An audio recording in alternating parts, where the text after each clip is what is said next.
Nós conversamos muito, eu e o Pablo Marçal, né? E ele comentou sobre a máquina de comunicação dele, que inclusive a empresa dele trabalhou nas eleições chilenas, né? Ele comentou comigo isso, nas eleições do Chile, agora que elegeu a extrema-direita, né? E que ele está expandindo os negócios dele para fora do Brasil.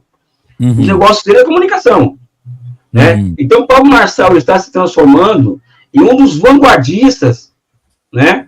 Do que se chama de pós-verdade no Brasil. Porque ele é um cara que ele não faz evento para poucas pessoas, faz evento para muita gente, né? O alcance dele nas redes sociais é algo simplesmente impressionante. Ele tem 12 milhões de seguidores em redes sociais. E ele me disse que acompanhando o dia a dia dele, tem mais de 3 milhões de pessoas que acompanham o dia a dia dele. Ele disse isso para mim. Né? Então, isso ninguém na esquerda tem hoje. Claro. Essa máquina de pós-verdade, máquina de mentira, máquina de fake news. Então, acho que o Pablo Marçal ele é um player político no Brasil hoje. Você pode gostar dele, não pode ou não. Ele é um player político. Ele quase foi ao segundo turno das eleições em São Paulo. Só não foi porque ele cometeu um erro fatal, que foi falar algo absurdo, sem nenhuma prova. Mas o Pablo Marçal, ele é um player da política. Só um minuto. Fabrício, vem para a tela que deu na câmera aqui, mas eu estou escutando, tá? Estou escutando. Pode eu vi. Eu tô acompanhando aqui também. Vai lá, pode continuar. O Pablo Marçal, ele é um player hoje político no Brasil, que deve ser levado em consideração na hora de fazermos os nossos cálculos, né? Esse é o X da questão. Às vezes nós caímos em um erro, que é um erro que é muito típico de uma esquerda pequeno-burguesa, né? De menosprezar a capacidade de um cara como o Marçal de influenciar muita gente, né? O Massas, né? Então, Viário, eu acredito que o Pablo Marçal, essa união com o Flávio Bolsonaro é algo que tem que ser levado a sério e muito a sério. Eu acho importante destacar aqui, até para nossa comunidade, que essa aproximação do Flávio com o Marçal, pelo que eu acompanho há muitos anos, é irredutível no ponto de vista de aproximar o Flávio do Malafaia, tá? O Malafaia não ocupa o mesmo metro quadrado do Marçal, a não ser que haja um pedido de desculpas, assim, gigantesco, porque o Pablo Marçal, na época, colocou a esposa do Malafaia na história, diz que a esposa teria ido para o exterior para tratar a cabeça por problemas mentais causados pelo Silas, e foi uma baixaria, assim, gigantesca na época, que fez, inclusive, o Malafaia surtar, porque o Marçal batiza crianças. Isso começou aí, o Marçal batiza crianças e o Malafaia, tu não é pastor para batizar e coisa e tudo mais. Então eu acho que é uma questão que pode ditar um distanciamento do Malafaia do núcleo bolsonarista, que a gente teria que ver, porque o Malafaia mais do que nunca vai apoiar a candidatura do Tarcísio a partir disso. Como é que tu vê essa questão? Eu não sei se o Tarcísio, numa situação em que Flávio se consolida como nome do Bolsonaro, do próprio Bolsonaro, se ele vai abrir mão, de uma eleição quase certa em São Paulo para ser candidato a presidente. Tá? Eu acho que esse é um ponto fundamental do debate hoje. Eu não acredito que primeiro que o Tarcísio é uma figura muito pequena politicamente. E mal ou bem, o Bolsonaro e a família dele não são pequenos politicamente. Né? Eles são líderes de uma corrente política poderosa.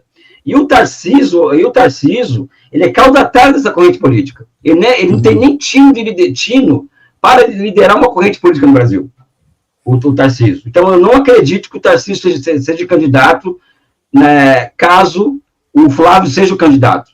Tá? Aí vem uma pergunta que é muito comum, que é de pessoas que eu conheço muito do capital do mercado financeiro, que para elas o candidato do mercado financeiro chama-se Tarcísio de Freitas. Né? Só que como eu acredito que existe um certo nível de autonomia da política e da economia, um certo nível de autonomia, o grande capital financeiro vai ter que engolir, gostando ou não, que eles não querem, mas eles vão ter que engolir, o Flávio Bolsonaro como candidato da extrema-direita. Porém, o que pode acontecer, Viário, não sei se você concorda comigo, né, é que no Chile, por exemplo, houveram muitas candidaturas de direita, né? E somente uma de esquerda. Essas várias candidaturas de direita, elas borraram diferenças entre si de forma que a esquerda não conseguiu taxar o Cássio, ou seja, o candidato da extrema-direita, né? como o pinochetista, como nazista, o filho de nazista, o candidato enfim, dar a devida importância que deveria ter dado para ele, né? Por quê? Porque existia uma pulverização à direita. Eu tenho medo, por exemplo, de haver uma pulverização da direita com Ratinho Júnior candidato, Flávio Bolsonaro e outros, tá? Que isso acabe borrando diferença entre eles, né?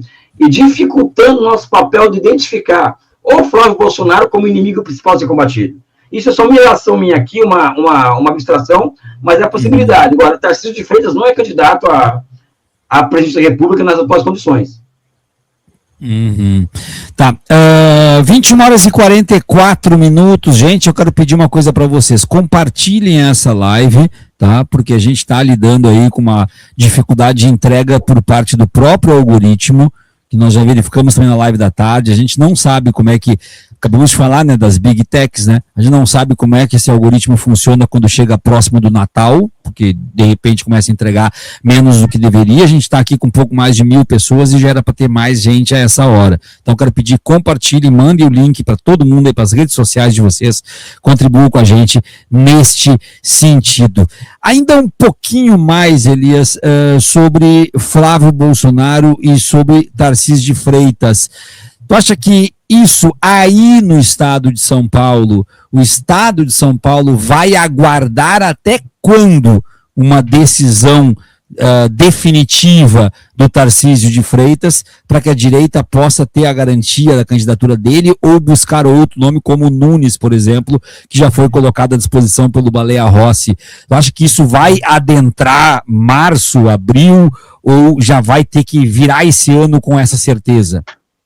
Deixa eu fazer uma brincadeira aqui, antes de mais nada, eu não estou no estado de São Paulo, eu estou no Rio de Janeiro, eu sou corintiano, do Camisa do Corinthians aqui, campeão da Copa do Brasil, tenho um Sócrates aqui atrás, mas eu moro no Rio de Janeiro, nasci em São Paulo, mas, cara, é o seguinte, eles têm até abril para decidir, e no limite, até abril para tomar essa decisão, e no limite até junho, julho, quando são as convenções partidárias. Então, existe um tempo político ainda, para que as coisas se acomodem, de forma que Tarcísio encontre seu lugar, que o do Flávio encontre seu lugar, etc., né?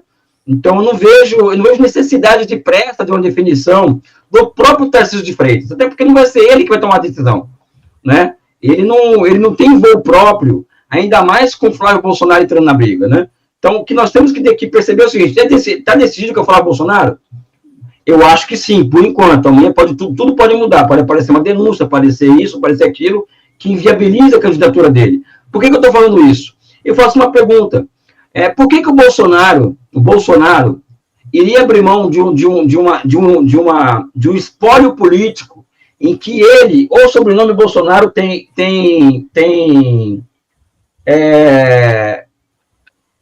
de 20% a 30% de eleitorado? Né? Por que ele abriu mão disso no nome do Tarcísio, por exemplo? É uma questão a se responder. Eu não sei, eu no lugar do Bolsonaro, não teria por que abrir mão de um dos filhos, ser candidato em nome de uma terceira via. Né? Mesmo que bolsonarista, enfim. Então, acho que esse é um ponto. Eu acho que Flávio é candidato a presidente da República. Eu posso estar mais à frente se ter enganado, mas hoje é candidato. Né? E aí Tarcísio de Freitas vai para a reeleição em São Paulo e o problema nosso em São Paulo é esse, ver como fazer frente a Tarcísio, o que já há quase uma convicção de que é muito difícil. Tu concorda com esse diagnóstico de que é muito difícil derrubar o Tarcísio? Ah, sim, muito difícil. E não é por causa do governo que ele faz, não, que ele faz um governo ruim em São Paulo.